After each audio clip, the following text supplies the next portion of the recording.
All I wanted to do was make fun of your ferret. And it's working well so far.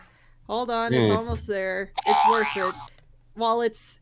Anyway, here's a picture of a ferret being overtaken by the only thing higher than it on the food chain. A blanket. A little blankie. But... I don't know. Just think it's unfair. That's a real blanket statement. But thankfully, in this call, we only have apex predators, and nobody here has to be afraid of blankets. Hello and welcome everybody to the AWKWARDCast with Ayn Wye and the side view of head palming Keyframe. Wonder about random drivel and what happened to this poor ferret. I mean, like, the way it's lying is just so pathetic. Looks like it's thrown in the towel. It looks like it's like it tried to run away and gave up. But why is its arms splayed like that? I don't know. This is how I found him in the morning when I came into the living room. Also, I just want to point out this is a human blanket. He has no right to mess with it in the first place. But anyways, what are you saying, that he's not a human? He not human. Ferret not human. He can be human on the inside. Don't give him ideas. Anyways, we did not only bring a picture of Rocket being eaten by a blanket. We brought you a Silver Quill. Hello. Go back to the ferret. Oh, well. Oh, so cruel. No, hello, Silver. It has been a while, and people might be wondering and maybe not even recognizing this more human face while we are on the human train. Do please tell us and all the people out there, who are you, what do you do, and why should people care? Well, I'm a species adjacent to human. I'm a punster. Not quite fully human. I cannot empathize with your pain. But anyway, I am known on the interwebs as Silver Quill. I do review videos of both My Little Pony, and I'm trying to branch out into other things. Why should they care? Well, entertainment, I think, is more fun when you understand some of the background behind it, or some of the meanings you may not have picked up on consciously. It helps you appreciate them in a new light. And so it hopefully enhances the entertainment. Or if you're feeling really pissy about things, then it's good to hear someone else rant about it. But yeah, a noble quest indeed. Mm-hmm. Yes. But my real quest is to drive Keyframe into an Uber headache within 3 puns or less. I mean, you're already at a head start since I'm currently fighting food poisoning right now. Oh, so dear. So if I get up and down throughout the cast, that's why. I'm not giving you guys the pleasure of being like, yes, we annoyed her so much that she left. No, you're not that powerful. Well, she doesn't have the stomach for it. Oh. One. No, this is like 7 if we count the pre-show. But so Silver, what has been up in your life recently? I mean, we saw each other at HarmonyCon last, so like, what's been going on? Oh, well, one, it was a joy to see you at HarmonyCon and to hang out a little bit thereafter. I was denied the chance to see Ayn Wye during Thanksgiving because I caught stupid COVID. Yeah, sad timing. Skillet. So stupid. I am so shocked that you caught COVID and I didn't. I guess I was a little too... No, it was just literally the thing of like, I got a text being like, hey, Silver got COVID. Were you around him a lot? Meanwhile, I think back to 2 days ago where we're sitting next to each other in the airport. And it's like, I hope not.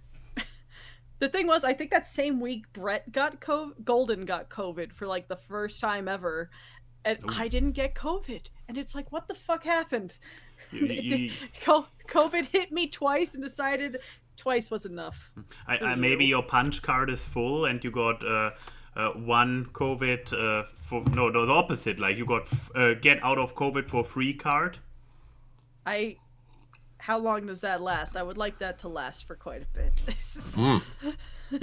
Well, all I know is I took the vaccine, but apparently you need to give it a little bit more time to kick in than I thought. So, my bad. But I did feel cheated. It could have been a lot worse if you didn't get it. So get your booster shots, people. Oh yes, like the flu, you should always get your booster shot.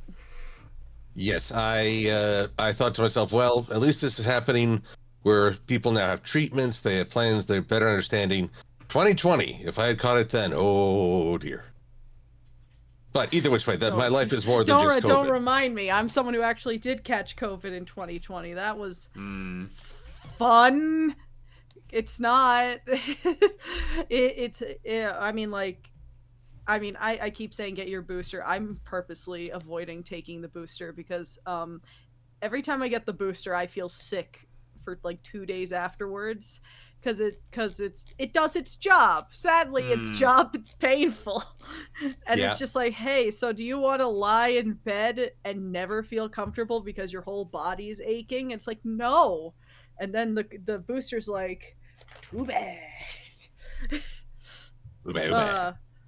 I mean, and then I have people like Golden who gets the booster and they're like, I feel fine. What's wrong with you? And it's like, I don't know. What's wrong with you? He never gets sick. It makes no sense. He never gets sick and he never throws up. And in fact, he makes other people throw up. Not me. Maybe it's transmission, osmosis. I guess. No, the osmosis is those evil jelly beans that he likes to buy anytime he's around a group of people. That's fun. He's talking about bringing some to BabsCon, and I'm like, no, you are fucking not. Not to my con. Are these like Doctor Who jelly babies or something? Oh no, they're Bean Boozled jelly beans. So some of the jelly beans taste good, some of them don't. Some of them make people throw up in the sink in a hotel, and then Golden vehemently denies that you throw up in the hotel. Pro tip: I have been told by a friend, definitely not happen to me myself, but still, life hack: if you play those bamboozle beans, bite them exclusively with your front teeth, because if you bite them in your molars, they might get stuck in there, and if it happens to be rotten fish, you are going to throw up. I have been told. And then, sometimes you're around bastards who record everything, so there's actually recorded evidence of you throwing up, and they'll still say that it didn't happen. Like, I've only been told. Exactly. Allegedly. And now we are in the Bean Conspiracy. How many sound effects you got on that board? Oh no. At the moment, 8. Okay, that's manageable. Huh? We've heard the laughter. We've heard the badum-tish. The trombone. We've heard the trombone in the Twilight Zone. So we still got 4 more to unlock. This is like a completionist video. What will come first? The remaining 4 sounds, or the remaining 2 puns to drive you into madness? Oh, or both. See, I don't even need affirmation. I've got it right here. We already heard the audience laughter one. This isn't complete. Wow, that one goes on for quite a bit. Yeah, I actually have to usually say, okay, shut up, and turn it off. There you go. There you go. I guess it was made for the truly desperate. But yeah, so besides HarmonyCon, what have you been up to, Silver?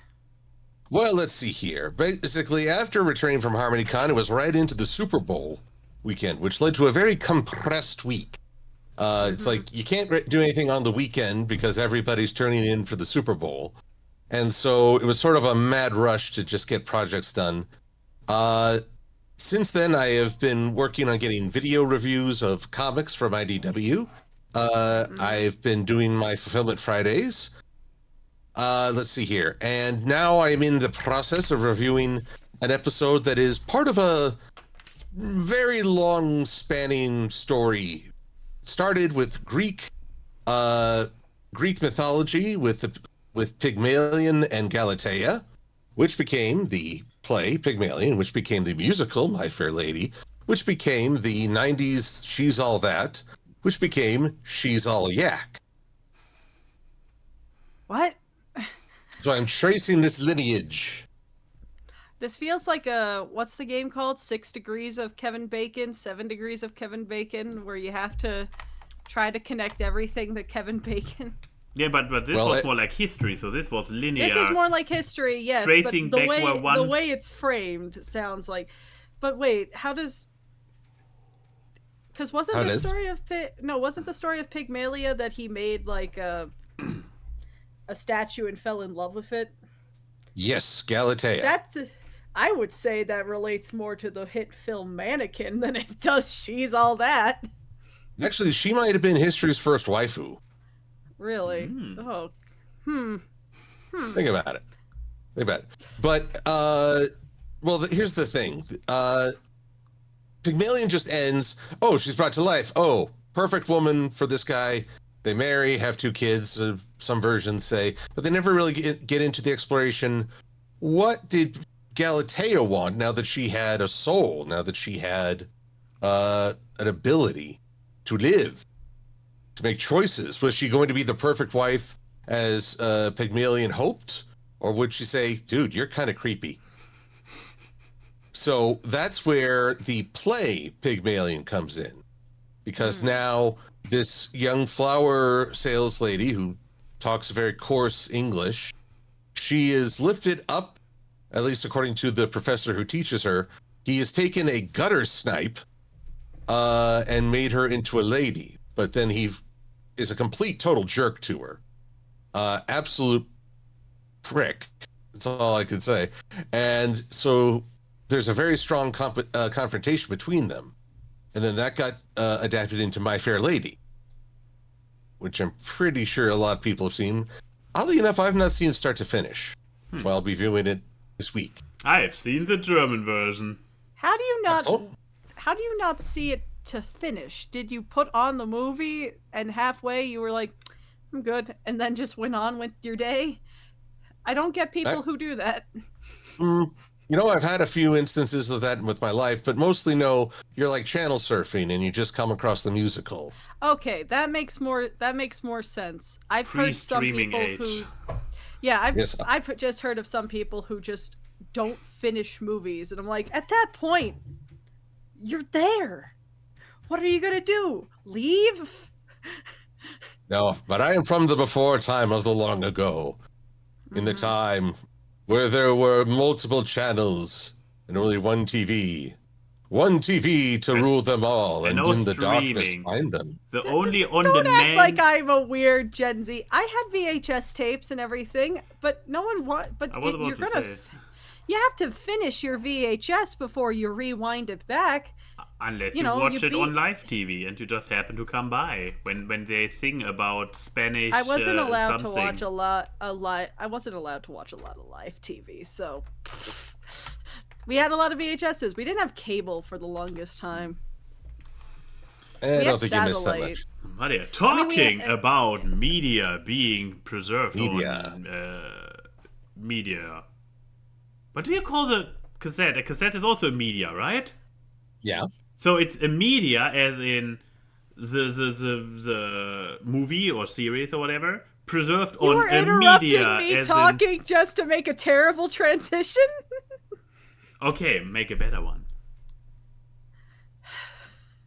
Speaking of people talking for too long about things no one cares about, here's the media segment.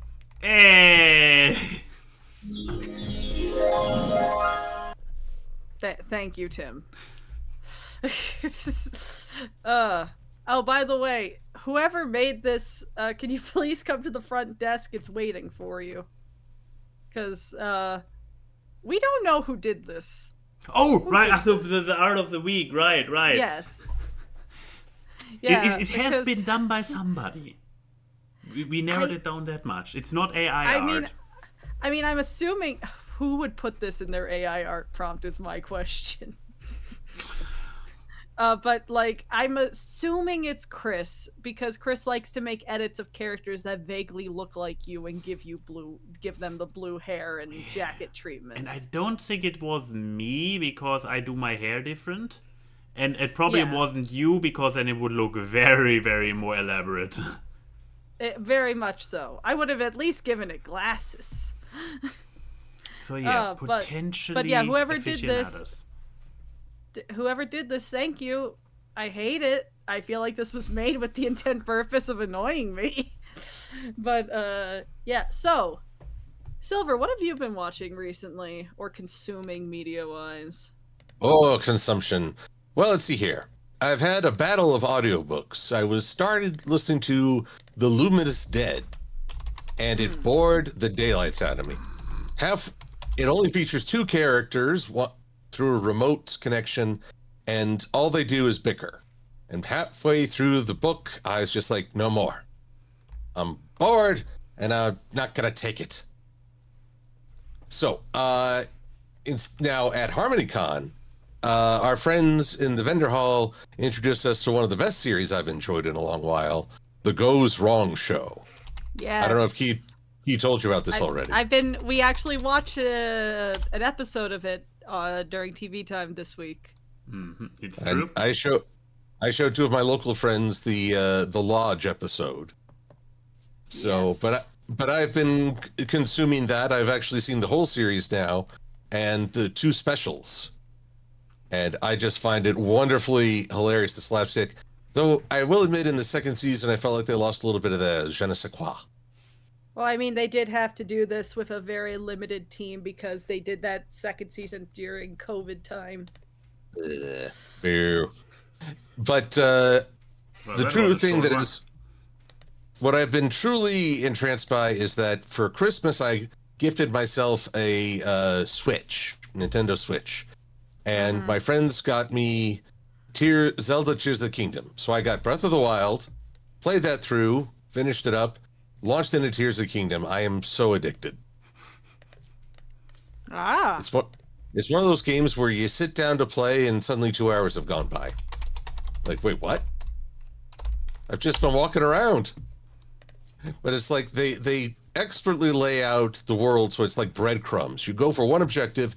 Oh, look, there's something curious. It might be a hidden treat. Oh, it was. And over there, there's a tower where I can expand my map. Oh, let's go there. And it just keeps leading you around until you're in the middle of the boonies. Like, how did I get here? I was supposed to save the kingdom. I mean, I've heard a lot of people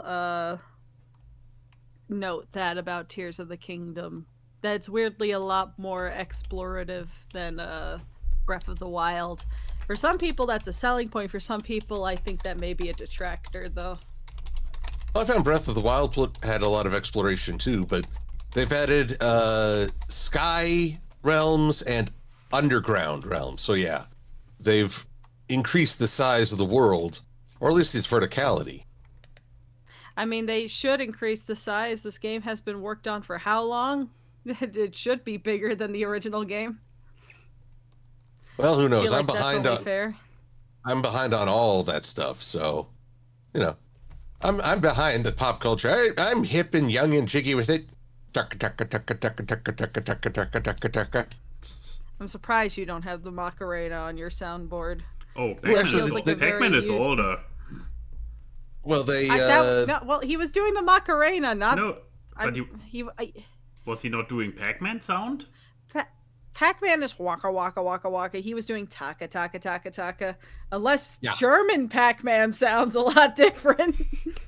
Definitely, that's a thing you need to redub. They definitely redubbed the original arcade Pac-Man for German audiences. Look, I don't know. You guys redubbed a Muppet that just goes me. So what? What's the? There's no reason, but you do it anyways. You redubbed Beaker? Oh, that's criminal. Yes, and it sounds awful. Listen to Muppets Christmas Carol in German, and you'll have a great time of, why do you sound like that? My favorite's the rats. Yeah, Rizzo really lost a lot of personality. Oh no, in the I'm talking about just the other rats that are just following Kermit around. They're just going, hey, hey. Oh yeah, that particular one. Or were they just like heat wave? Oh, and now we've you're back. the key. So I unplugged No, my we've mic. almost lost you. But no, I mean, like they do still go heat wave, but yeah, during like the just one more day till Christmas. Yeah, during just one more day till Christmas, you just hear them always going. It's like, what? Why do you sound? How much weed have you smoked? I mean, the thing is that I don't think the rats really even make noise in the English version. They do make a sound, but it fits a lot better into the song. It doesn't sound like somebody that just... sounds like like the turtle with the Croc shoe video, just like. But yeah. But Tears of the Kingdom, so hip with it. It's not like this game came out like a year ago. When did Tears of the only a Kingdom year? come out? I thought it was further back. I do love this comment from Jimmy Banthrall. Don't cry if you lose, Silver. I have lost so many times to like one hit from an enemy. It's like, it wasn't even sharp. He hit me with a stick. God, my character's weak. It was last year. It was May of last year. Okay. Oh, well, there we go. I'm not crazy. But the Switch has just been around so long that you'd think, like, when did it... Yeah. Because the Switch has been around since before COVID, right? Oh, yeah. I believe so, yeah. 2019? 2018? Oh, older than that. Hey, Switch kids out there. Tell us when it came out. Oh, 2017, according to Fidel. 2017? Gross. Ew. Yeah, I remember Josh would bring his to conventions. How many other consoles have come out during just the Switch's lifetime? I feel like there's been at least 2 Xboxes and 2 PlayStations since the Switch came. Because the PS4, I think, was the thing that came out around the Switch time. And now we have the PS5 with no games on it. And then there's the Xbox One and whatever the new Xbox is, the Xbox Infinite. What do you name after you name something this one? Well, like, it didn't win. That's the problem. If anything, I think Xbox One S and X. Yeah, I mean, I keep hearing things that Xbox is going to stop making consoles, which is just a weird thing. It's a weird thing to think that there's going to be an age where the console war is just 2 consoles. Well, yes, I do know that it was originally... Well, no, not even, because for a while it was Atari, Sega, and Nintendo. I mean, Atari was there too, it's true. Well, I mean, like, they put genuine effort. I mean, like, there was a lot of stuff for the Jaguar and stuff, and even when it wasn't Atari, there was always something trying to, like, Neo Geo and stuff. There was always something trying to be that third console. Yeah, but that's saying that the US has more than 2 parties. Technically. Oh, how I wish that were more a factor right now. We don't need a political equivalency to video game consoles. But I'm just saying, you know, like, there was that. And then there was the brief period when, you know, when Sega... Because I don't think Sega and PlayStation was ever... An overlap. No, there may have been. Did the Dreamcast come out around the time of the PS1? Wasn't this the entire thing that Sega or Nintendo, one of them actually teamed up with Tony to develop the first CD-based it was thing? Nintendo, because it was between the time of the SNES and the N64. But then they split paths, and Sony just did their own thing and released the PlayStation by themselves. Yes, and then... Well, actually... And since I know about it, it must have been from the book The Console Wars, so this means Sega was still around. But yeah, Silver. Well, PlayStation actually had some fun with that. There was a very brief advertising campaign where the aggressive side plays Sega, the passive side plays Nintendo. And for everyone else, there's PlayStation. And they had all these different reactions to, to a boss saying, we're working late tonight, or a police officer saying, do you know how fast you were going? I miss that type of petty bullshit advertising for video game consoles. I miss the time of Sega does what Nintendo don't. Or when the Jaguar came out, they were like, SNES does 16 bits or 32 bits. Jaguar does 64 bits, and then you have like a bunch of dumb adults in the classroom or whatever. I miss that era. We need to go back to high school petty bullshit for specifically video game advertisements. But like, so Dreamcast would have still been around with PlayStation. And then Sega died. And so there was PlayStation and Nintendo. But when did the first Xbox come out? It was the 2000s, most certainly.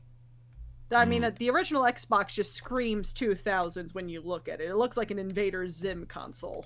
Actually, I would say it was 2000 because I played it my junior year of college, which was 2000. Voice of 2001. So A Space Odyssey. Yes. What a year. 2001. What a year. The Xbox year. So yeah, I don't think there was ever really a time where it was just two consoles fighting against each other. There was always something switching out with something. So, yeah, because Xbox came right after the PS2. So yeah, we're going to enter a time, if Xbox does stop making consoles, where it's just two consoles, which is, unless you count the Steam Deck. And no one counts the Steam Deck. I mean, to me, you should count PC gaming in general as just something in there, but it's technically not a console. But, but it's interesting. It's interesting. It's interesting. Anyways. Very interesting. I was not able to find a good resolution, cohesive infographic about consoles that is also going up to recent That's why you history. were quiet this whole time? Yes. Honestly, what I got out of this is that I'm happy you actually listened to that Console Wars book that I recommended to you. Yeah. But yeah. Does this count? Maybe. Yeah, look at this beautiful. It's actually like a family tree. Oh god, it looks like the Legend of Zelda timeline graphic. I mean, at the bottom, okay, it's not as visible because it's cut off, but it starts. But yeah, there's the.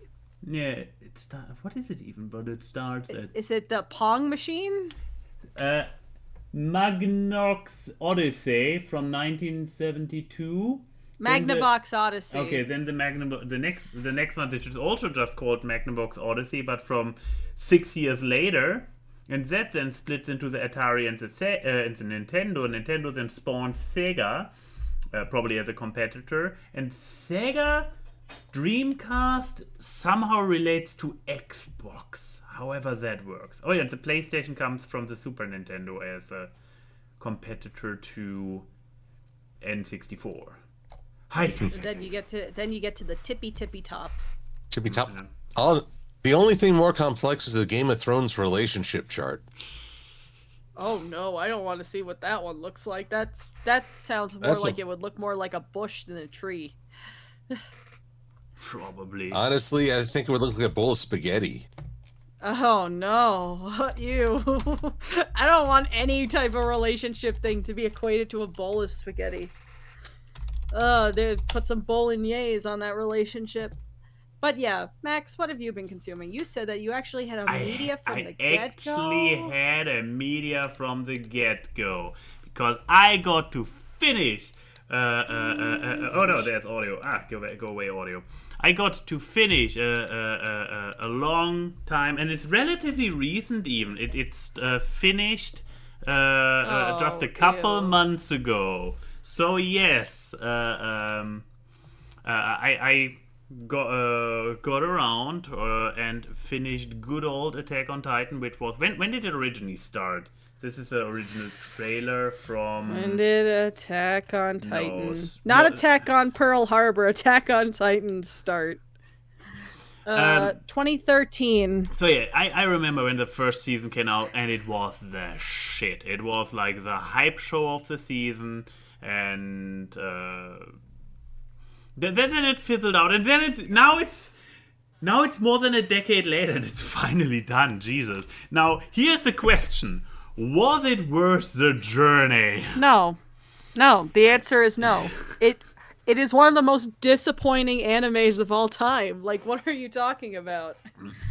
Here's the funny thing. So, and I'm kind of glad that I believe we finished it on Friday, so I had a few days to think over it. Because now I was not happy with the final season. I was watching and I was like, oh, suddenly this certain things get introduced that are like, really? What the fuck? Then we switch POVs, and then shit goes bad. But shit goes bad is basically describing the entire show from the beginning. So, and I was trying to be like, okay, if and what and where is the final season really offbeat from what the show has established up to this point? Because shit going down, a lot of unnecessary people dying. Yeah, this was from season 1 onwards. The themes are actually kind of consistent, and on the one hand being super epic, but on the other hand being anti-war, being like, oh, look how senseless it all is, all the dying and whatnot. But I believe I was able to narrow down why nope, it's BS after all, and it actually is. At least the last season is literally, by the show's own admission, canonically an idiot plot. Because Aaron justifies his actions of the last season with, I'm an idiot, I didn't know how to do things better. It's just like, oh, it's actually true. So, I don't know, I didn't enjoy it, but then again, I don't think it was meant to be enjoyed. It felt let downy because the show kind of always kept wrapping you in with like those big moments. Like, we have a lot of sacrifices, a lot of people dying left and right, but at the end of the day, it always had this kind of triumphant tone towards the end of each season and everything. And I also just am not a fan of how they had like, hey, here's the part 4 finale, the special version, and now here's part 4, the episodes versions, and it's like, this feels like you didn't know what to end with. That's what Attack on Titan constantly feels like. It feels like a constant journey to an end that they don't know what to do. I read the Attack on Titan manga back in the day. I was a fan. And I don't until know. The ending. Well, I felt like Attack on Titan should have ended a lot sooner than it did. And not in a production thing, just in a plot point thing. I mean, like, we don't need this to go on for this fucking long. But at least it gave us Attack on Titan abridged. That's fair. I mean, yes. I don't know if that's worth it, though. What's going on in this neck of the woods? Okay, your name is Potato Girl. I miss those days. Yeah. But yeah, I dare to say they jumped the shark for the last season with this last season somewhere, probably related to the fact that the source material also should have potentially stopped sooner. But it is like, it feels like they actually... I mean, this is not necessarily meaning that it's good or anything, it's just something that I noticed, like with some of the elements from the very end, that the plan was there all along for a lot of the elements, so they kind of had to continue the story to tell all the things, so a lot of the elements actually get explained, but I'm not sure if the explanations were good enough to justify stringing us along for so long. So, Would I? It's a lot. It's a lot like Game of Thrones. Yeah. Good for a while. But I mean, For a in while. Game of Thrones, since if the source material ever gets finished at this point, Never, ever. that's the problem. We will never know if the source material. I mean, maybe we will. But at the moment, I'm not too optimistic that we will ever know if the source material would have been able to produce a good ending. We just know that without the source material, the showrunners most certainly didn't. Well, it's true. Some of my favorite authors just won't finish their stories. And let's see here. Oh, yes. I only just recently found out an author I really enjoy, Patrick Rothfuss, is going to print The Doors of Stone, which is a sequel to The Wise Man's Fear, which was released back in 2011. So it's been more than a decade since his last book in the Kingslayer series. And as I checked, it was also more than a decade since the last Game of Thrones book came out. Oof, a decade already. Yeah, and instead he's now writing prequels and peripheral stories instead of finishing the main line. So yeah, that doesn't look too good for Game of Thrones, does it? No, I'm not filled with tremendous optimism for its future. I mean, I'll just assume aliens invade, and that's it for Westeros. That's still better than the ending we got in the show. And I will not even argue with you on this one. Another one that I also I didn't even catch on, but I found out last year, anime that I actually pretty much enjoyed, Log Horizon. No, I watched the first season back then when it came out. Now we actually watched the second one, and before picking up the third one, I did a little bit of research and found out, the source material also stopped years ago. I believe not yet a decade, but 5 or 6 years ago, where it's also like, if the source material the has not been continued in so long, it doesn't look too good for the show now, does it? No. I'm actually thinking back to a manga I used to read called Beat the Vandal Buster. It was a fun fantasy series, a lot of really good, likable characters, but then the author fell ill and eventually passed away. So, as far as I know, Beat always left off at the cliffhanger. I mean, like, hey, the author dying, I dare to say it's at least... I mean, it's not a good reason because somebody had to die for that reason, but at least it's not something like just letting it fizzle out and just being like, oh, well, my big magnum opus, don't need to finish that. Or, on the other hand, like stuff getting cancelled, which also, So, it's... What is a good term? I don't want to say that, hey, the author dying is a good thing for a show not to be finished. No, but the understandable one, the most excusable. This sounds all very, very wrong. Help me there. What is a good term to describe how the literal? The one that the outcome that the audience can most understand is human mortality. Oh no! I turned into a cartoon. You did turn into a cartoon. Wait, maybe I can fix that. Bling! Now you're a person again. So where are we at? Authors who die before finishing their work versus like people High School just of the stopping. Dead. Did he die? Yeah, the whole reason High School of the Dead never completed was because the writer died, and his friends and family were just like, "There's no way we can properly write it, and I mean, this was his baby, so we're gonna respect that." Oh my! Now I'm feeling bad. That's why the last thing was a beach special OVA with the dumbest reason for why the zombies were able to get on the island. What, I mean, they float? They float? No, there was an underground tunnel system that apparently the island had because sure. Don't you mean shore? I mean, like, there's a whole thing of like how else would that is the logic loop of most zombie things, where it's like, how would zombies be able to get on islands or boats or something? And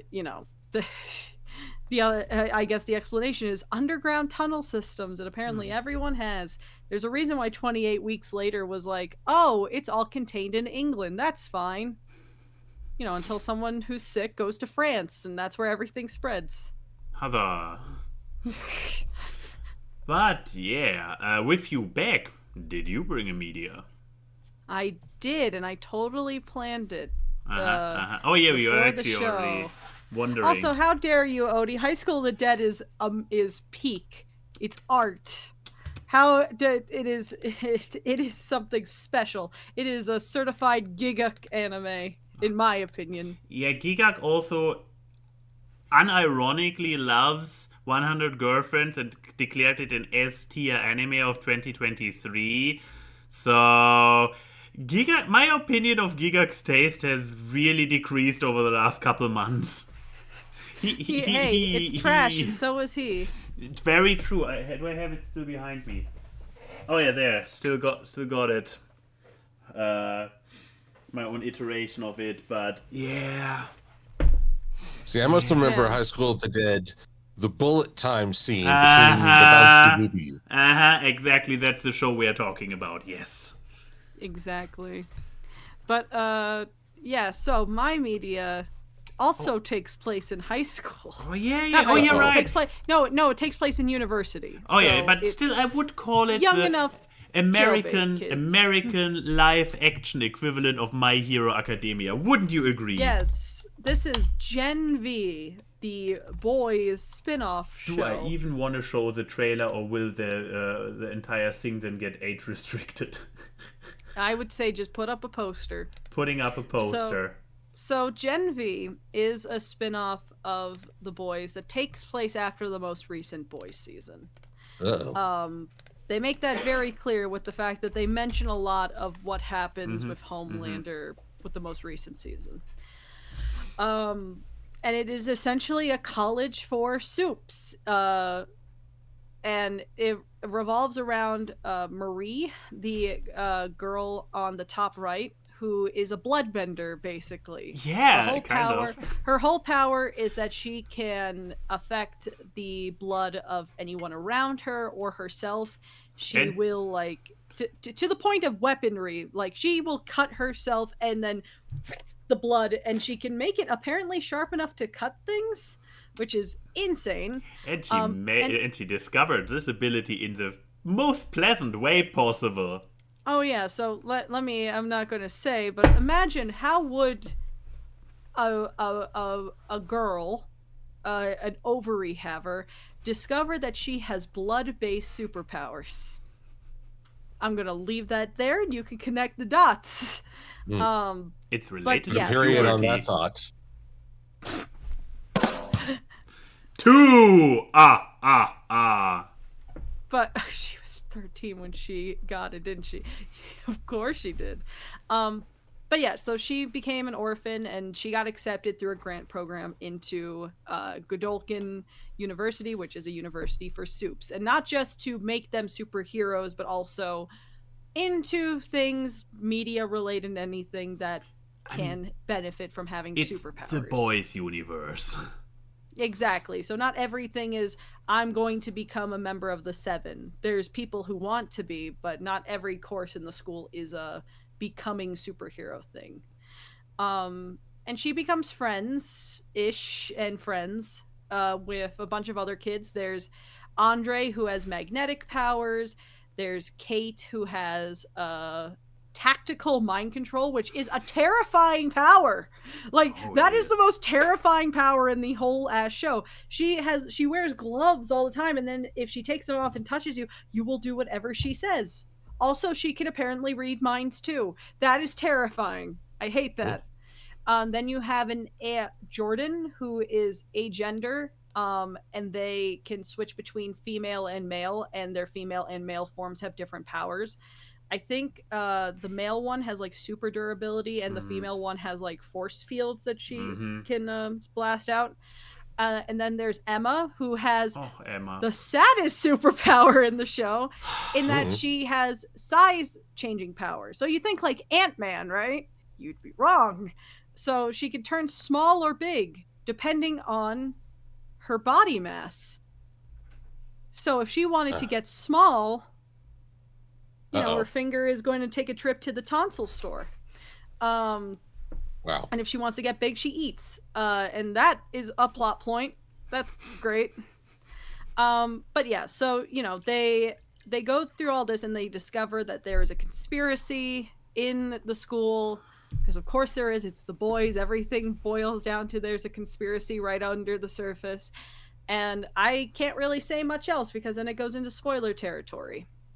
But I enjoyed this season, with the exception of the season finale, more than I enjoyed the entirety of the newest season of The Boys. Oh, wow. Okay. So, because I remember that you were a lot more into the last season of The Boys than I was. I have watched it again, and in retrospect, it is the weakest season of The Boys, and it's one of those things where I'm just kind of like, I think I've been around those characters for so long without them getting a win that I'm just kind of getting exhausted. These are new people that I can get exhausted with. They're my new supply.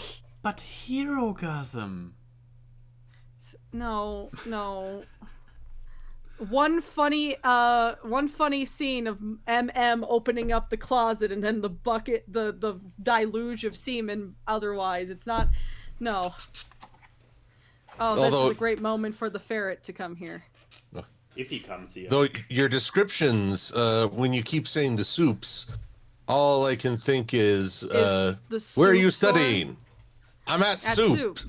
You're at soup, studying at soup. That's right. There's just more soups. Where are you right now? I'm at the Soups Academy. Why are you studying the Soups Academy? Fuck you, which is something they would say in the show. Yep. Wow, he's really... I have paste, buddy. He knows that you're live, and he's like, I don't want you to exploit me. Yeah, probably. Or he has realized that the paste at my desk is a little bit stale by now, and he's like, nah, not worth the trouble. I mean, you could just grab him. No, I can't. I would have to get up for that. Oh, what a shame. I have never ever, and I'm too professional to walk off camera doing this show. That would never happen. The audience would never see that. Play compilation of me walking off camera here. I mean, I think the audience wants ferret. I think it's worth the unprofessionalism. Assistant, one ferret, please. Let's see if it works. But that's right, dude. Show us your ferret. oh, I'm getting an evil stare. Yay, we got a sound effect. Also, get an evil stare right now. Yay! Give us the ferret. And yet, I guess it's happening. Ferret.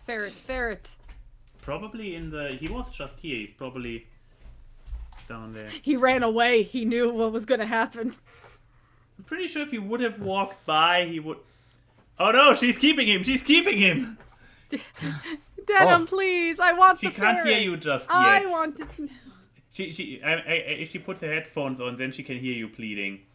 Okay, Denim, please, I want the ferret. Don't you... I care about me. You care about me.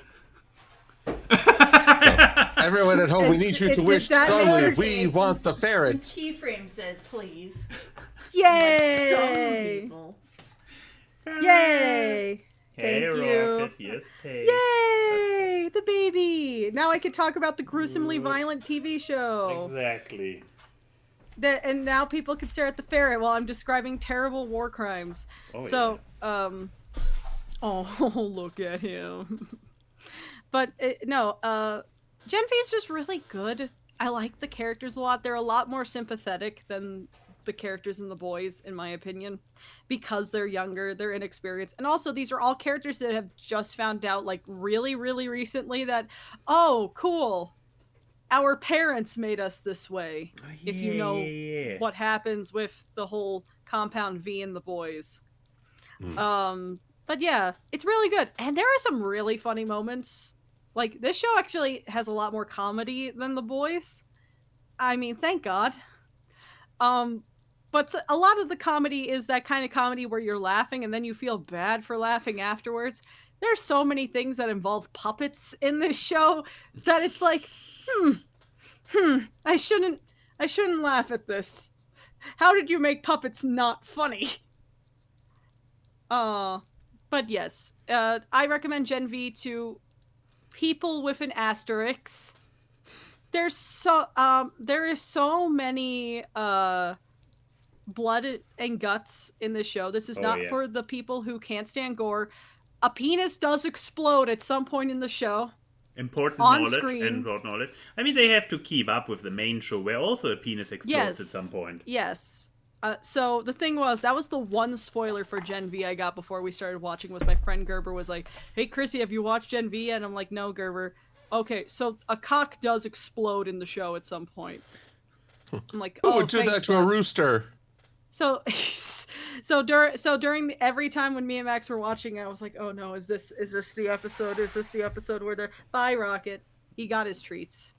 Oh, no, he's gliding down my legs very, very slowly. Yay! He's still there. I still have to sit like this because... Okay, now he's finally descending.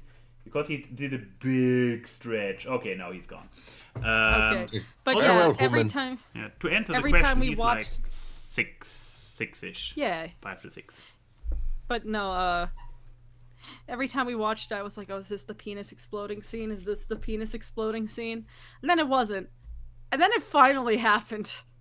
And I will say, it was not from the character I expected to explode the penis, and I'm very happy that it wasn't. Because in the main show, the penis exploded by a character who has a very similar power set to another character in this show.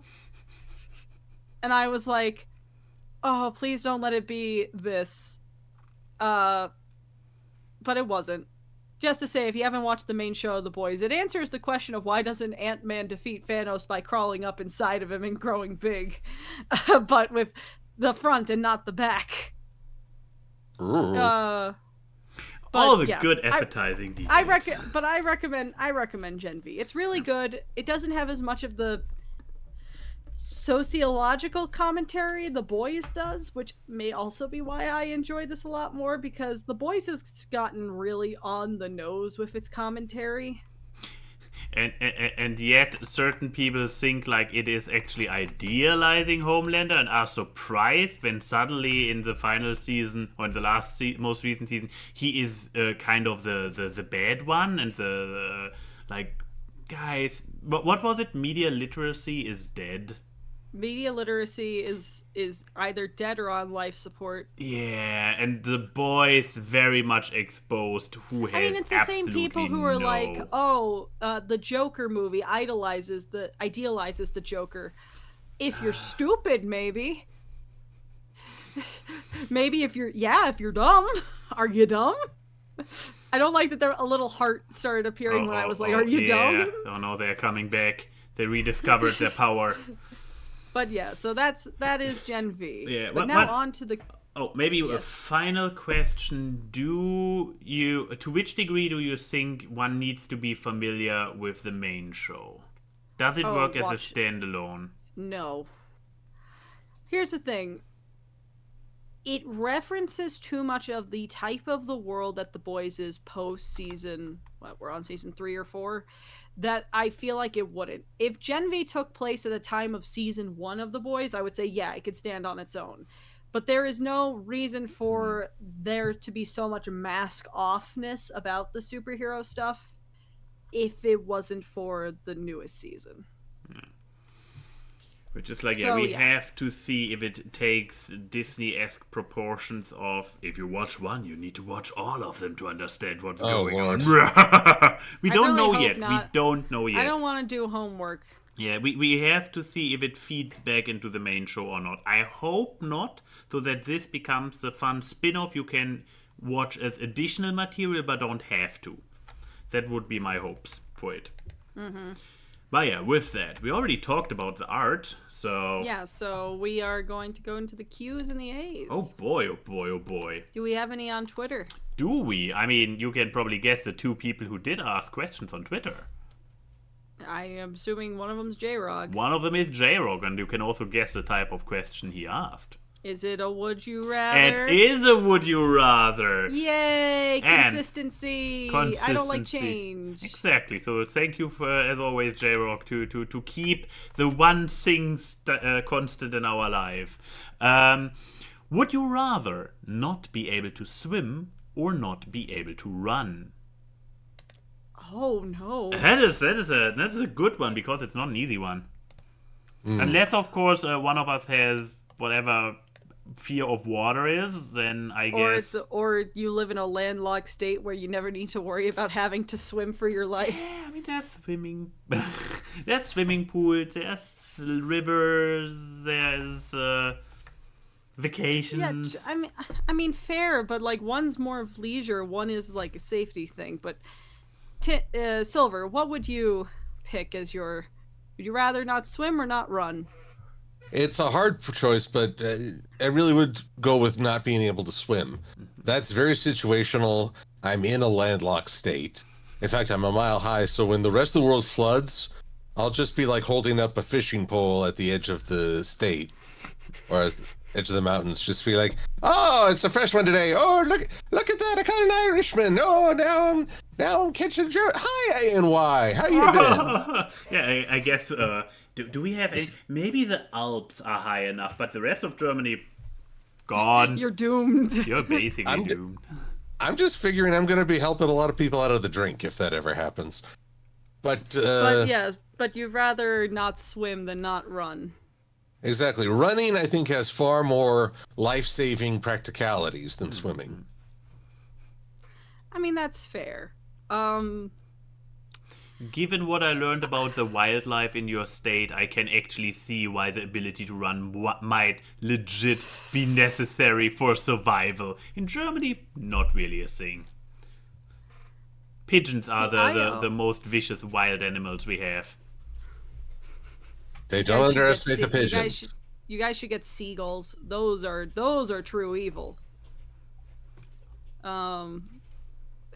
As someone who's been chased by seagulls multiple times in their lives.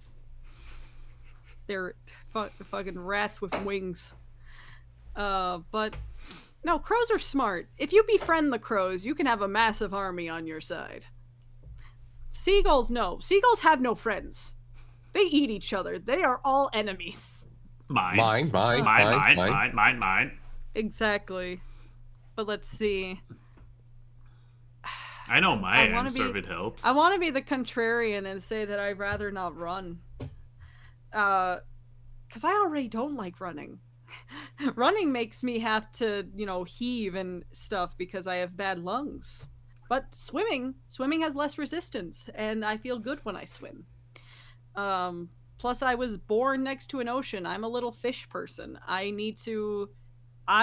will always choose. If there is the option to swim, I will swim.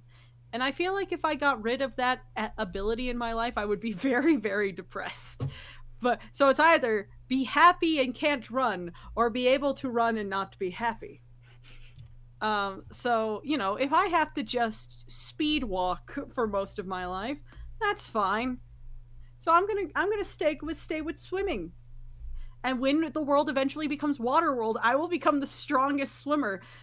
Silver will be fishing people out. I'm just going to be the lifeguard, just like... It'll be great. But what about you, Max? I guess good for you. You went before me, because otherwise you wouldn't even have the appearance of a contrarian, because I am actually also... I saw the question before, and so I had a little bit of time to think about it. And no, I came to the conclusion that, when... It's actually a similar line of arguing, as in, like, I really enjoy swimming, going into the water, just having fun in a big tropical water park or stuff like that. I wouldn't want to miss it. While running, I don't know when, where, how do I need running? If I need to get somewhere fast, I still have the bike. When Rocket escapes and you have to go and get him. Ferret is not fast. They are slippery and they go under hedges and stuff, but they are not fast. If you walk briskly, you are faster than a running ferret. So What a failure of evolution. kinda, but yeah, I mean, no. When do I run to catch the train? Okay, that is like, yeah, I would have to wait for 5 to 10 minutes until the next one if I couldn't run those 5 steps. When and what else? I don't run for sports because my knees. So Yeah, that's another reason. yeah. My knees hurt all the time. So it's yeah, like I hate doing high impact things just because of that. I can do weightlifting and that's it. Don't ask me to jump. How dare you? But yeah. So I'm actually also picking swimming Ah. over running. Man, let's hope we never get into a zombie apocalypse situation Oh, yeah. because Silver's going to be the fucking road runner and we're doomed. Well, not all you got to remember is you just have to be faster than the person who gets left behind. I recommend you work on your ankle kicks. Okay, but next question. He's power walking away from us. Stop him eventually. Stop him! Just. But Magical Dune asks, would you rather only ever watch your least favorite show or only eat your least favorite food? As in, you can't ever watch anything else or eat anything else. This one's good job, Magical. This one really is evil. Would you rather only ever watch your least favorite show or only eat your least? Oh, that is. I wish Sadistic. I wish I would not be that much of a media person because then it would be easy. Then I would be like, oh, fuck shows. But I really like shows. But I Yeah, also like eating, and it's least favorite food. So it's not just you can't. I'm gonna have to eat those grilled chicken hearts we had at the Brazilian. Ooh. Yeah. Oh. Because that's the thing. Like you can only ever eat your least favorite food. I mean, the least favorite food basically means something that's absolutely awful. I mean, okay, I'm going to make the caveat of Okay. it has to be a food that you're able to keep down. Mm-hmm, This is not just me trying to escape the chicken heart thing because I couldn't even swallow that. I had to put that in a napkin. But like you can swallow it, you can get your nutritional value out of it, but you do not like it. So, what would that be for me? Oh, then it would have to be like so much cooked fish, but I would become a genius with all those omega-3s. Because here's the thing, so many times your least favorite thing could actually be something that's actually good for you if you eat it correctly. So you just need to develop a proper dislike for healthy food. You mean like children with their broccoli? Was that actually okay? We'll get back to this question. I do need to just ask: was that actually a thing when you guys were growing up? Because I watched Powerpuff Girls and a bunch of medias that said how everyone hates broccoli. I loved broccoli as a kid. First of all, fun fact: this, which I'm not sure how this is possible, but the dish that is commonly known to be hated by the children is different from culture to culture. It's not broccoli in Germany. Okay, It's what spinach. was it?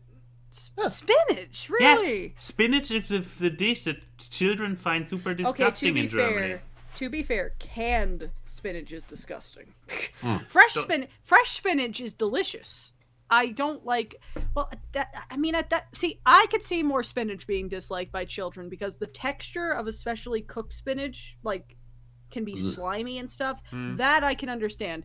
Broccoli never has a bad texture to me. At worst, it's a bit mushy, but that means you can just swallow it easier. But yeah, But what about you're the other American, Silver? Was hating broccoli a normal thing amongst kids? Well, I mean, greens in general were never a particular favorite.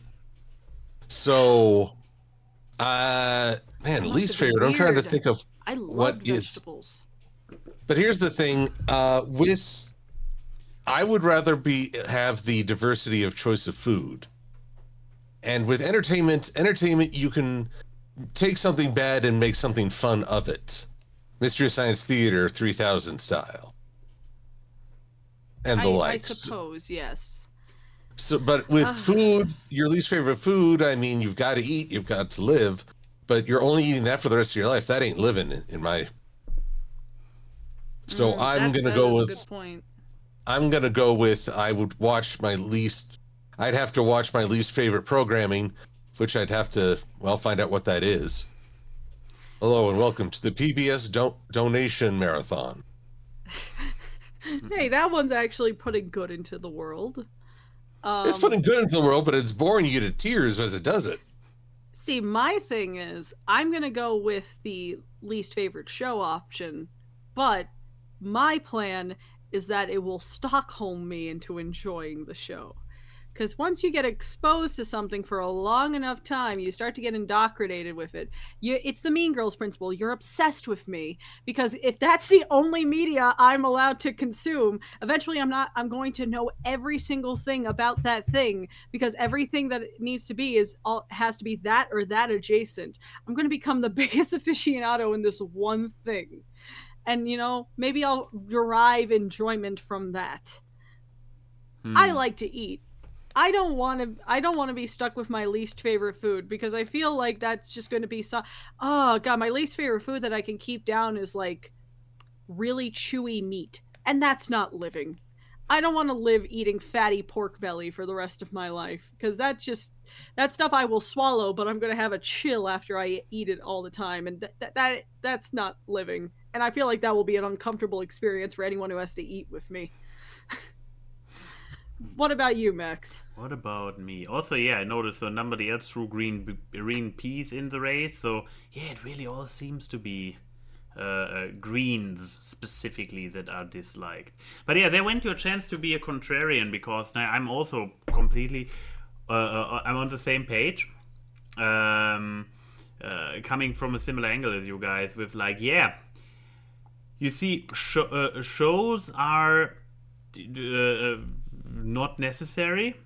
While food is, you need to eat. So what's the worst case scenario if I can only consume my least favorite food and accordingly start hating eating? I will die. I will die of not eating enough and low energy. Unless you get Stockholmed into liking your least favorite food.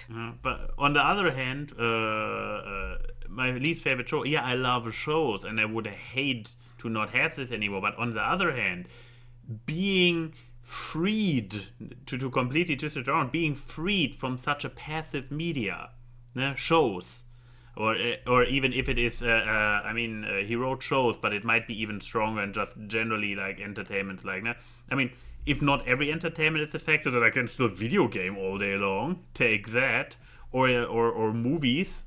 No, it's your least favorite of each media. You're gonna have to play Phoenix Wright all day, every day. I wish Phoenix Wright would be my least favorite, but there's worse out there. Superman 64. Never had to touch it, thankfully. But I know of its infamy. But so I would also definitely go with the food option because if I can no longer consume any media without it being my least favorite, then maybe I become a creator instead. And it would work. I could watch my own stuff because every good creator hates what they created. So... Oh, then I'm not a good creator then.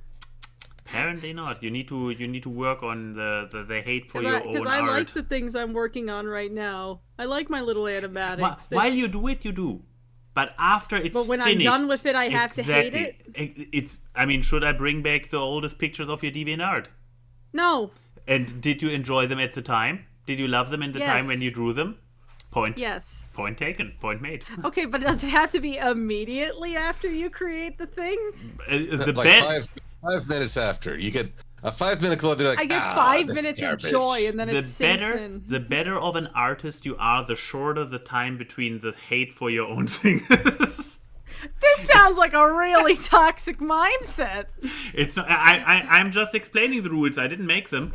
I feel like you're trying to justify your own apathy towards your own creations, and you want to project that onto others so you feel normal. I secretly like most of my drawings. Sure you do. You don't like doing them. Oh, You're God, the no. exact opposite. You like Oh. the final product, but the Exactly. journey there. I look at them and I'm is like, pulling oh, teeth." mother. My SpongeBob JoJo crossover. I still look at it and I'm like, I did this. This looks too good to come from me. But yeah, the process, Jesus fucking Christ.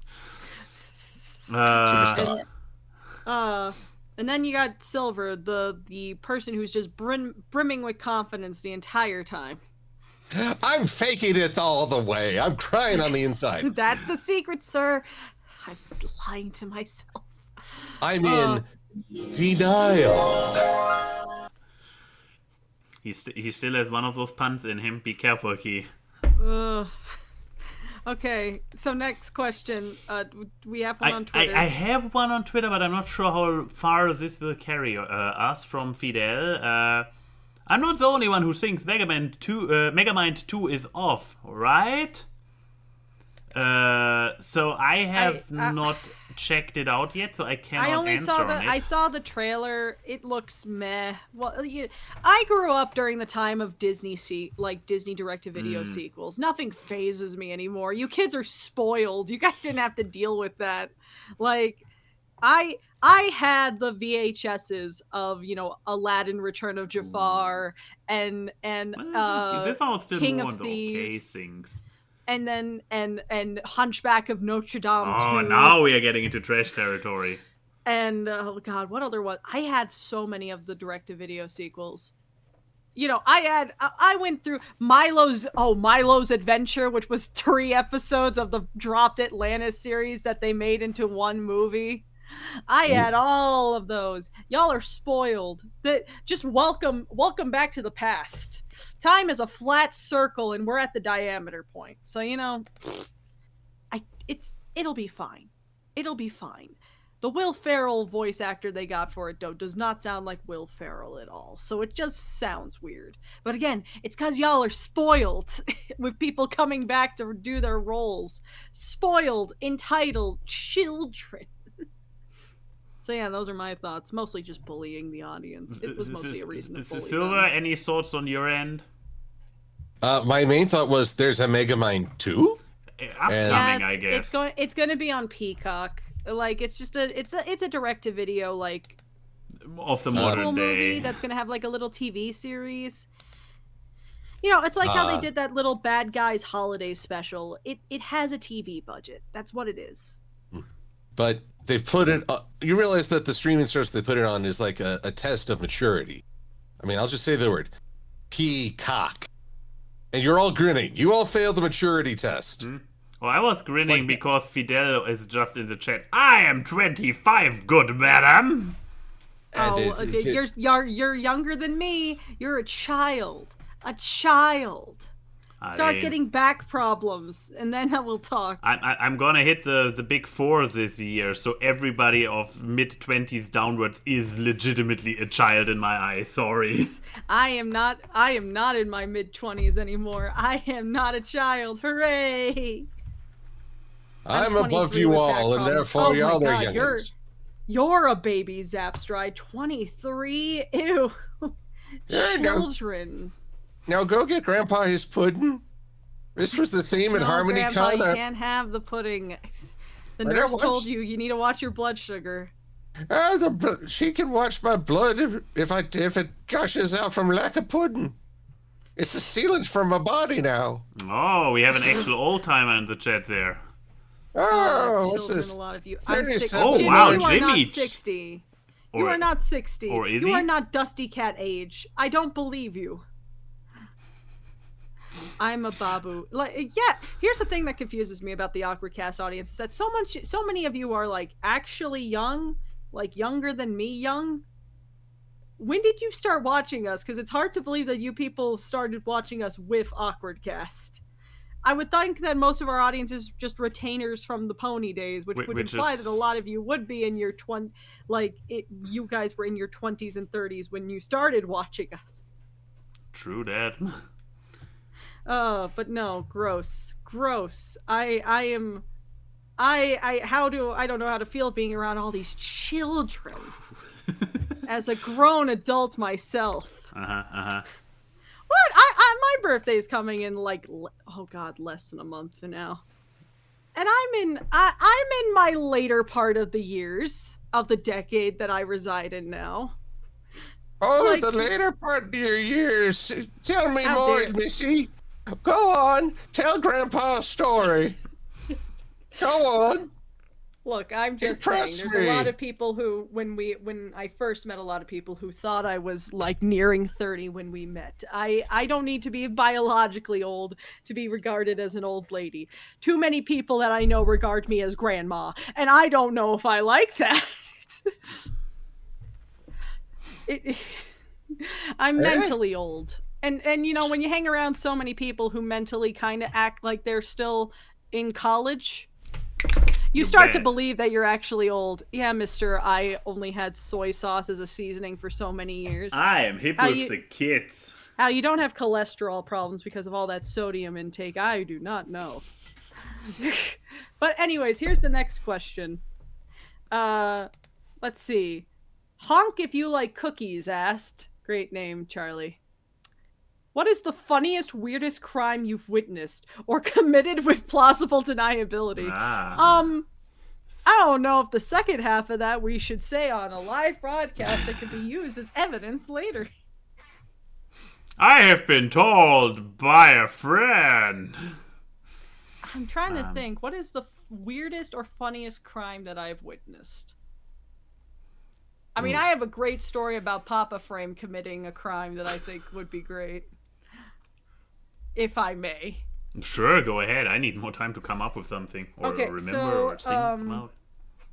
So my father, bless his soul, he shoplifted quite a few times in his life. And the best part is that he would do it, because he knew that no one would try to stop him. Because like he was, you know, big guy on like one of those motor scooters that you see at like the grocery stores and stuff. If you're in America, I have to make that point. And like, he's a scary looking Sicilian man. I felt it. So there were a lot of people in Indiana who were just afraid to confront him. But I also have to specify, he's not going to shoplift like expensive things. Mm-hmm. He shoplifted deli meat. So like he would go and grab like a thing of ham or a thing of like salami or something, and just, he always had one of those like fanny pack things, like, you know, as a little bag, and he would just put it in there and it would still be hanging out of the pack, and he would just leave and no one would stop him. I would be walking next to him with the actual cart of stuff that we bought, and I'm just staring, being like, is no one gonna stop him? And he's eating out of the bag! Like, on one hand, shoplifting. This is obviously shoplifting. On the other hand, I kind of respect my dad for that level of confidence, because he would be in the checkout line with me buying groceries, just eating that ham out of his bag, and no one stopped him. And I respect that. He also did it in the context of shopping, so he left money in the shop. It's not like he just went in there to shoplift. He did a regular shopping trip. He just didn't want to pay for the ham. Look, the question was weirdest. It wasn't like severity wise, but like, I always found that to be the weirdest thing of like, and they would be nice to him and he would be nice back to them, and they just didn't care. I want to have that level of confidence where I can open up a pack of grapes in the store and be like, hey, Cindy, how's your kids? And just be eating that the entire time and not have to pay. Well, did he address them in a hammy way? Number 3! My brain is melting. But yeah, so there's the one I witnessed. It's a crime of confidence, if anything. But what about you, Silver? Alrighty, this was when I was with 3 of my friends, and I was driving. 2 of them got out to go into like a auto parts store because they needed, well, to repair their car. And so we're just sitting there watching. I look in the rearview mirror, and a police car has pulled up to the store. Lights are on. Then another. I think, oh, what did they do? Third car comes in. What did they really do? And I'm just thinking, oh, God damn it, people. This is why I can't take you anywhere. Well, they come out. It turns out there was a shoplifter who the police chased down. So again, there's that, would you rather swim, would you rather run? If you're a shoplifter, you should go with running. I don't know if I could see a shoplifter who swam his way to freedom. That'd be impressive. But the weirdest thing, though, was that the officer who chased the guy down and caught him was heavyset. So I've rolled the window down, I'm listening, and one of his colleagues comes up and says, "Nice work, fat man." I thought, wow, asshole. But no, it's as another friend put it, it's a different culture. More military, I suspect. But witnessing all this unfold and just wondering, what the hell did my friends do? Because instantly that says something about my friends, that I suspect they are the cause of this kerfuffle. Kind of. That one's interesting. What about you, Max? What about me, indeed? Do You I know can't- crimes? You've had I to must have witness witnessed something crime. that Yeah. feels vaguely illegal. Weird crimes that I witnessed or committed, maybe even? Yeah, are you that I much of a commit goody two crime? shoes? Probably not, but again, we're on a live show, I should probably not. I mean, you have broken people's limbs. Yeah, but those were literally in the context of accidents, so I'm not really sure if this counts as a crime. I mean, Were you Manslaughter's technically negligent? An accident, but you know they still get charged. Somebody tried to kick me, or feinted a kick or whatever, and my reflex was to go like, "Huh!"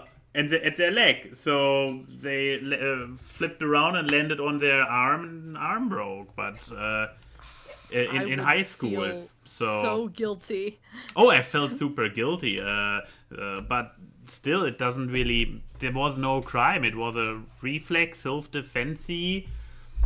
So I didn't even get in trouble with the teachers who were like, maybe don't do this in school. It was in school, right in front of the classroom. Okay. It was a crime of passion. Basically, There has yeah. to be. There has to be. There like must be. something There must be you've crimes in my witnessed. life. Where are my crimes? Yeah, something you've witnessed or something you've committed. I would think so, yeah. At my age, I have seen things, I tell you. Oh God! Shut up. I witnessed the crime of insert really bad show here. Okay. Ships on fire on the rings of panhandling a Ganymede. crime? Hmm? Is panhandling a crime? I don't know. Ooh, It's I treated can as say, because I can say that we witnessed a quite like fervent one when I was visiting, and there was that one beggar who like literally hit you on the arm, being like, "Give me money." Not weird, but that one was just more like, Jesus, that guy has balls on him, because if he did that to the wrong person, Maxes lead too much of a calm life to have witnessed a weird crime. Apparently, Your yeah. life's not interesting. Especially How weird and dare. funny ones. You would think. Oh, I mean, okay, maybe Rocket has committed. I was a crime. about to say, given that I live with a creature that is literally called a little thief by its official Latin name. Yeah, so come on, is there something that Rocket has committed that you would count as a crime in the household?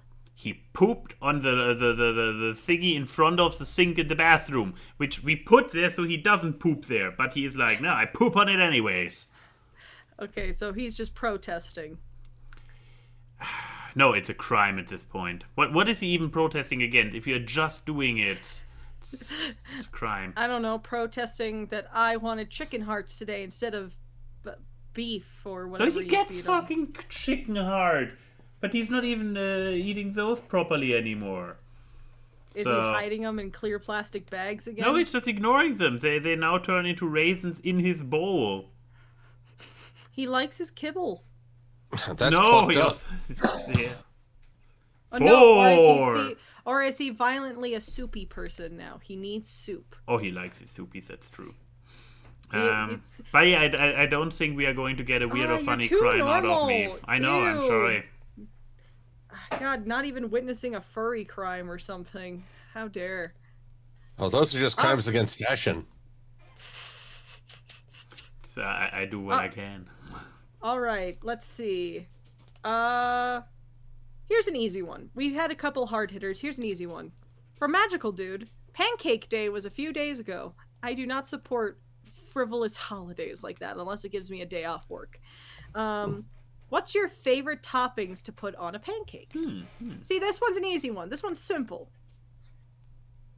So, Silver, what do you like to put on your flapjacks? Chocolate chips, strawberries, whipped cream, and standard syrup. That's not breakfast. At that point, you're eating dessert, and you're justifying it by putting it in the morning. And your point is? Fair. So, Key, what about you? Chocolate chips, strawberry. No. I'm a very fruit-leaning person when it comes, because I prefer crepes. I really like crepes. So strawberries, bananas, peaches. I like peaches with French toast and crepes, so I also like them on bananas. And I like blueberry pancakes, like blueberries inside of them, not topper, but in. So anything with fruit, really. I'm simple. Just put a fruit salad on top of my pancakes, and I'll be a happy camper. Or just cover it in meat, sausage and bacon. What I'm not much of a breakfast person, so I usually go for either meat or fruit. I'm not sure if the fruit on top is his baked voice. It probably gets added after it's done.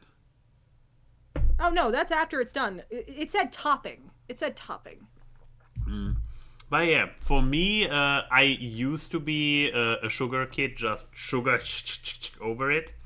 But yeah, recent history, probably more going bare.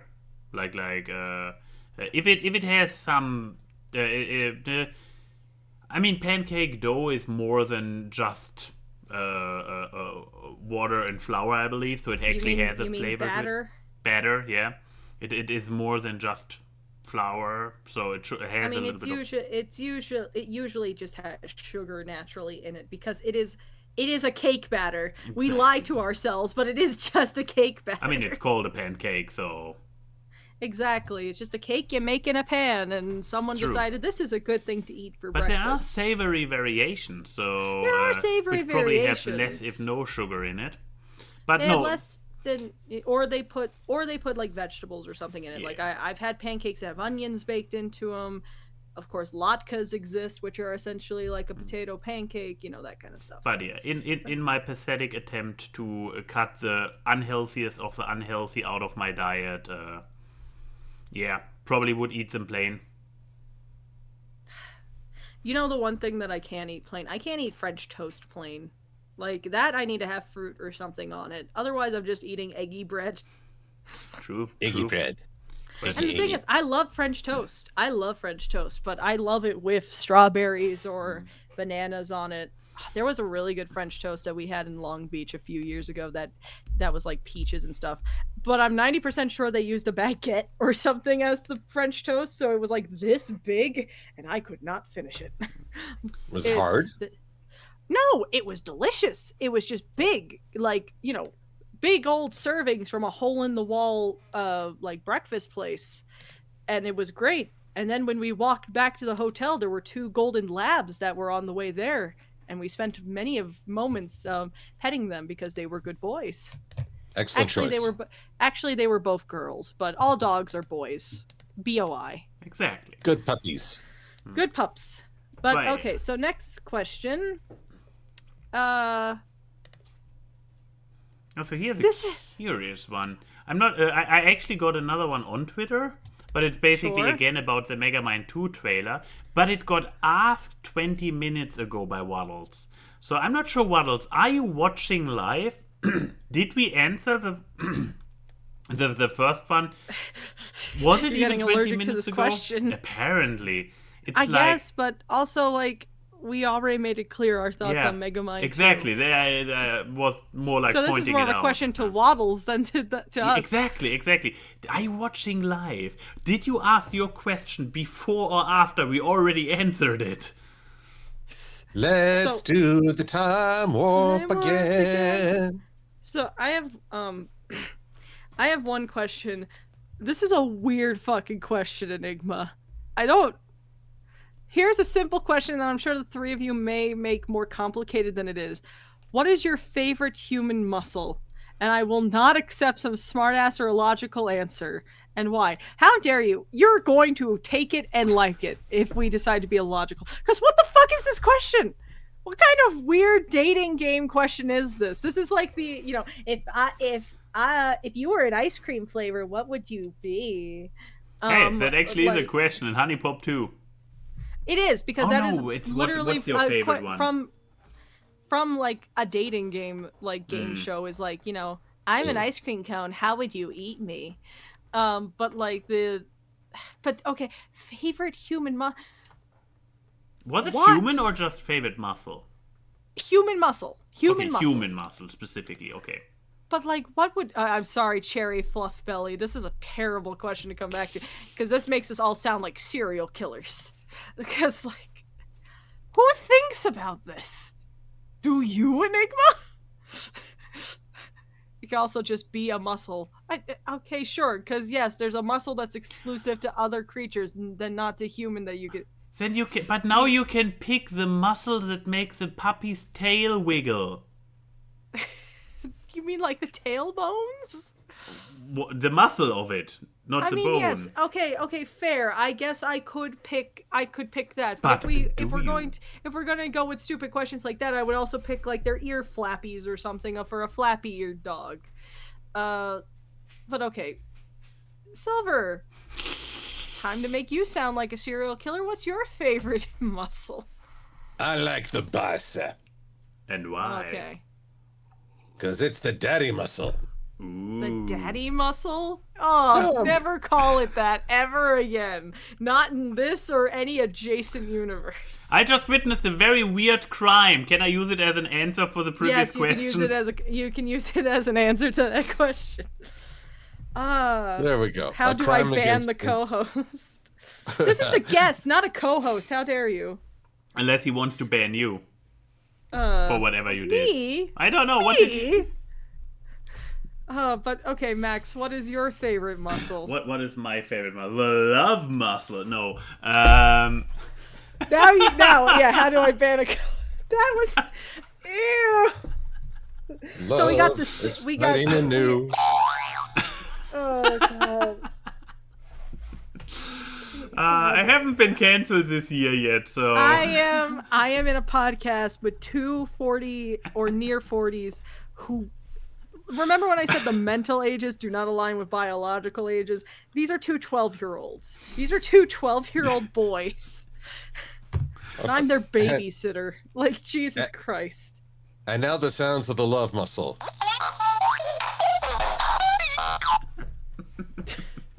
Oh, she's breaking. I'd be terrified. I'd be terrified if I was in sexual congress with anyone and those noises happened. I'd be feeling like I'm fucking a clown. And I hate clowns. But okay, what is your favorite muscle? That you got enough time stalling with my disgust. Wait, this answer doesn't count? Fine, we'll make it count. No. What's my I favorite mean, muscle? I can give you a favorite muscle. Like if he, No. since Enigma insisted on serious answers. No. Oh, You so lost your serious. chance. Oh, but I No, had a super serious stereo. answer. Well, Enigma, sorry, you got overruled Fine, by what's the your co-host. serious answer? Oh, now you're putting me on the spot. I can't believe it. You were ready to move on, and now suddenly you want to go back on your own word. Wow. I'm in so much pain right now. Please just do something. Okay. How was your answer? Okay, my answer. That's just crickets. That's supposed to be a cricket? I believe your It's noise cancellation interfered with it. I thought it was like a creaky, like something that you're asking for oil can for. Like, Or it could be the bed with the love muscle. Technically, for lovemaking, you need to use multiple muscles. Okay. Unless you're the boys, and then you just need one really upsetting panel. Okay, so my favorite I don't know how I could follow all this up with. Oh, we're losing Blue Circuit. My favorite muscle is whatever the set of muscles is, like right here, because that is the muscles that I the could daddy use muscle. Yeah, that's the bicep. No, we're going to call this the mommy muscle because I'm going to use it to choke out these two so that way they can take the eternal night-night. And that way I don't have to hear them talk about fucking love muscles anymore. Well, that's technically that is, for some people, a thing. Little bit of the love muscle getting into play there. Okay. Out of her. I guess the serious answer would be, I guess my favorite muscle is like whatever the muscles are in the back of like the thighs and glute, thigh, upper back and stuff, because I do like weightlifting, and my favorite things to do is squats and deadlifts, which usually utilize a lot of lower body muscles. Insert love muscle joke here. But like, it also does feel good to lift things, and then people are like, oh, this is so heavy, and then I can do the ego lifting of lifting it up properly. And then, this small little petite girl is picking up things that a bunch of boys can't, which, gender norms exist for terrible reasons, and I like to defy them in ways that inflate my ego. Ego, that's my favorite muscle. The ego muscle. And you keep flexing it. Hell the flexing. Yeah. What was it? There was 2 bullshit shaming things that you said that I did once. Like, in a jesting way, like I fit shamed people by being physically fit and exercising because you weren't going to the gym. That sounds about right, yes. That's definitely something I said. I was trying to think of the other shaming thing. Talent shaming. It's like, I think you did something about me being talent shaming because it was your weird way of saying, like, you're talented. How dare you be talented in my presence? Also, you just, while I over weeks and weeks work on a single drawing, and like basically one of those cartoons where you have the character like building a sandcastle which vaguely resembles more than just a pile of sand, and the other one leans over. Oh yeah, that's quite impressive. And then the camera zooms out and you see that they have built an elaborate castle with moving pieces and whatnot. That's basically like, I draw a line and you're a screenshot. And you're like, oh yeah, that's good. By the way, I started just 5 minutes ago this complete drawing with colors and shading and everything.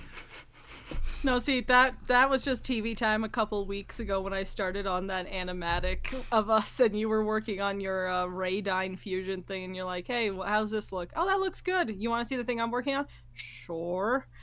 And you're like, when did you start that? Oh, about when we started, like an hour or so ago, when we were starting TV time. It's like,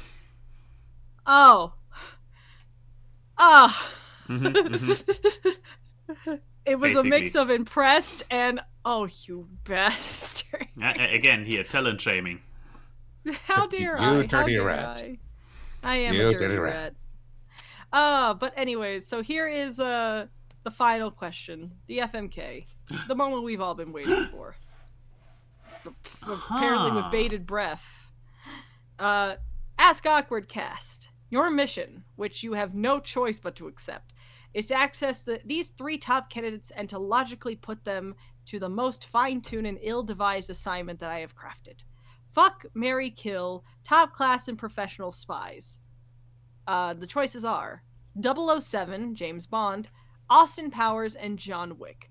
Failure is a possible option for one of you, and be sure to use all your skills and capabilities on these agents. Good luck. You will immensely need it. I would like to point out that there was no specific James Bond, so I guess you have the freedom to pick. Because there's so many James Bonds with various levels of attractiveness. I mean, I guess let's go with Sean Connery's, because he was the one who was longest, just so we have consistency amongst our answers. Even longer. What is the current one? What's his name again? Daniel Craig? Yes, Daniel Craig. He has. It feels like he has been on it forever. No, there's just been less movies. Do you really want Bonds comparing sizes of their careers? A Bond measuring contest. But yeah, let's go with Connery. It's the most identifiable James Bond. So Sean Connery Bond, John Wick, and Austin Powers. Silver, you get to go first. All right. Well, first I'd enjoy a good shag with Austin Powers. Yeah, baby. And then I'd marry John Wick. So if anyone harmed me, I know I'd be avenged. Oh yeah. Okay. Now I'm abstaining from James Bond because 50% of the people who sleep with him die. And I believe he's got every STD known to man, plus 3 new ones. So he created new strains. That's right. So for the safety of all, he must be eliminated. Da, da, da, da, da. Fair, solid answers. Okay. Who goes next? You went last time, so Okey-dokey. you get to go next. Is there a particular order in which I can turn it to screw you up? I don't think so. Potentially. So which order do I want to turn it in? So we had shagging the Powers Man, getting rid of Bond, and marrying John Wick. Why? Why indeed? I definitely. Here's the thing. Sorry, I don't feel like marrying Austin Powers, so there's only one way I can go from here. And it's killing him. I'm sorry. I'm sorry he comes with too much baggage. He's a time traveler. Look at his brother. Look at his nephew. There's like... Sorry, he can't even realize when he's married to a killer fembot. This man is probably better taken out. So having this already solved, then I gonna get to fuck John Wick. I mean, first of all, better fuck him than fuck with him, because we all know what happens to people who do that. And I mean, like, under all this killer, he was in this very, very loving, wholesome relationship, so wholesome that it got him to quit all this crime world, this hyper crime world. So and for the lady to stick with him, he must have good qualities, because he was a broken man when she picked him up. So by process of elimination, he must be an awesome lover, and I wanna get to experience that. And then, thankfully, since we all agreed that we are going with Sean Connery, James Bond, marrying. I mean, come on, Sean Connery, that is husband material right there. The charm, the charisma, the Scottishness, the misogyny, the racism, the misogyny and racism. Well, I knew of neither of those. I mean, he won't be racist or misogynistic against you, being a white boy. It's true. I was actually not aware of either of those. I guess the honeymoon is over. We just ruined James Bond, Sean Connery, at least for you. Well, there are still 50 other actors. That's true. Who knows? Maybe marrying him will make him a more tolerant person. Well, we'll find out. But yeah, what about you? So I did the math. Uh-huh. Literally, I did the math in my new little notebook.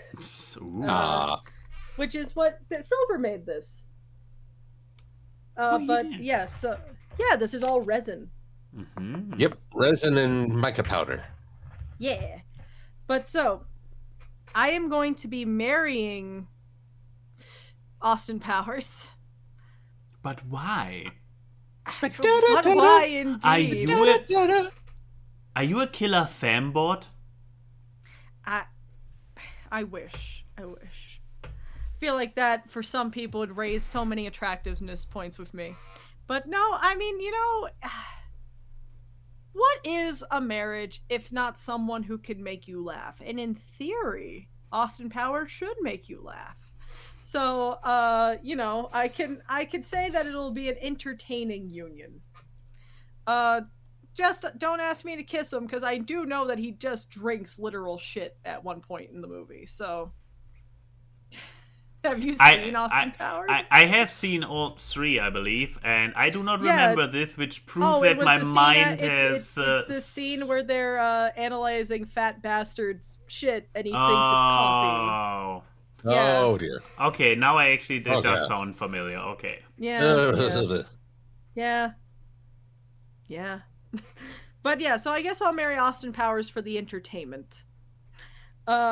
Next is... I am going to kill John Wick. How the fuck do I do that? With a lot of henchmen these to movies don't want him to die, so I guess I'm just going to be the final movie. And when Keanu Reeves decides to retire, I will be the way that he retires. I will be John Wick's final film. Yeah, he can end me with a pencil. I mean, like, I feel like I am going to kill John Wick just so I could see that it's possible and see what happens next. Because I think that's the thing. You don't think what happens after you kill John Wick, because you can't think if you can kill John Wick. So what the hell happens after? Does everything like devolve into a singularity? And then you realize it was all just Neo's dream or something? Or fucking... Which one did he play? Did he play Bill or Ted? I think he played one Ted. of them. Bill and Ted come in with their time box, and they're like, "Oh, radical!" No, wait. Oh, is the guitar solo Wayne's World? I may be mixing them together. Oh no, they both do a guitar solo. Okay, they both do a guitar solo. Okay, so yeah, I'm gonna kill John Wick without pencils. Get the lead out. Pencils. Yeah, I'm going to erase him. Which leads. Yeah, this leads... I am struggling with this one. Sean Connery 007. You were literally the one who suggested him. For consistency, because I thought it would make the choices difficult. Didn't think it would come back to me. Yeah.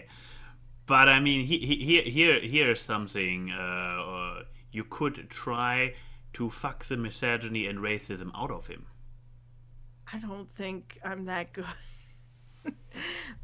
But if I would have to be a Bond girl, so I would have to be that good. That's like one of their defining traits, is being good at fucking.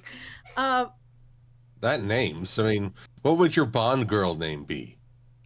They're all terrible. I don't know. That's a question for the audience. There's your question. What is our Bond girl names if we were all Bond girls? But yeah, no, I'm gonna fuck 007 to fix him, because nothing fixes someone like this. I don't know. Like, God, the Sean Connery 007, I imagine to be the most mid-sex that you could possibly have with a fictional character. Like, he's just a misogynistic white guy. It can't be that good. The dick can't be that good. Have you watched a James Bond movie? Until like a certain point in time, most of the way that he got into bed with people was being like, "You'll have sex with me." No. "You'll have sex with me." No. "You'll have sex with me." Fine. So, I'm gonna have it for the bragging rights to say that I fucked James Bond. I just don't have to classify which James Bond it is. He'll be part of my body count. It's not going to be part of his. He doesn't get that honor. Well, whatever works for you. But I have the feeling that the cuddling afterward will be pretty Awkward. Ayn Wye and Key say hi to the people in the chat. The memes are seen on this live stream as they talk about random crap. Time for awkward It's the awkward. Random guests and funny gags on the awkward cast. It's the awkward. Artwork and analysis, Whoa, whoa, which you do whoa. not